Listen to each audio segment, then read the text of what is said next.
In the gritty underbelly of Seoul, where society's outcasts scrape by in forgotten corners, unfolds Oasis, a 2002 Korean masterpiece. This isn't your typical romance. It's a raw, unflinching exploration of love blooming in the most unlikely soil, challenging our notions of beauty, consent, and humanity.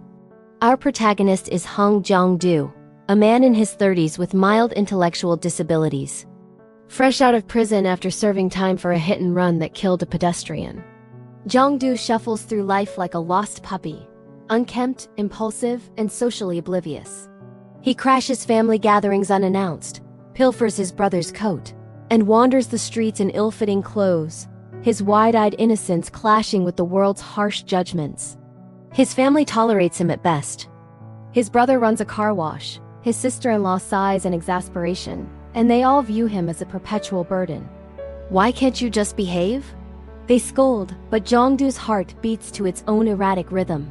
One chilly winter day, driven by a mix of guilt and curiosity, Jong-do visits the rundown apartment of the victim's family. They've moved out, leaving behind their daughter, Han Gong-ru, a young woman in her 20s with severe cerebral palsy. Gong-ru is confined to a wheelchair, her body twisted by spasms, communicating through strange gestures and sounds that few bother to decipher.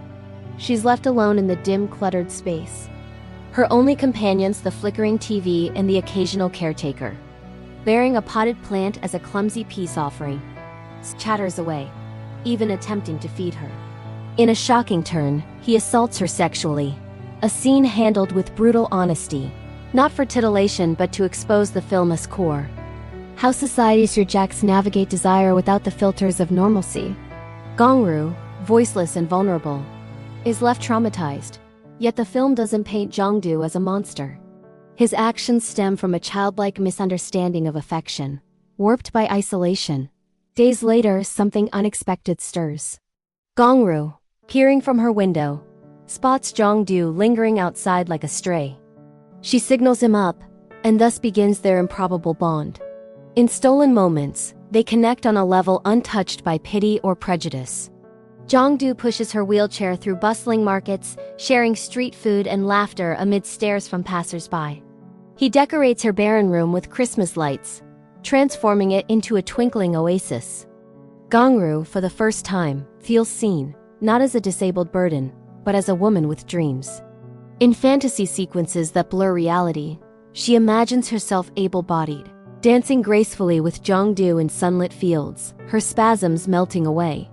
These dreamlike interludes, shot with poetic elegance, contrast the harsh fluorescent lights of their real world, highlighting the oasis they create in each other's company, a refuge from judgment. But society won't let them be. Gong-ru's family discovers the relationship and recoils in horror. How could you touch her? They rage, blind to Gong-ru's own agency. In a heart-wrenching scene at a family dinner, whispers of rape resurface, fueled by misunderstanding. Gong-ru had called the police earlier, but now she desperately tries to explain it was a mistake. Locked away, Jong-do clings to memories, a metaphor for removing the barriers in their lives. The film builds to a crescendo of quiet devastation. Released on bail, Jong-do climbs the offending tree in the dead of night, saw in hand, determined to fulfill his vow. Alarms blare, police arrive, and he's hauled away again, this time for trespassing and vandalism. Gong-ru watches from her window, her face a mask of anguish, as snow begins to fall like silent tears. In prison, Jong-do receives a package, a handmade tapestry from Gong-ru, depicting their fantasy oasis, a vibrant scene of elephants and waterfalls. Stitched with painstaking effort despite her limitations,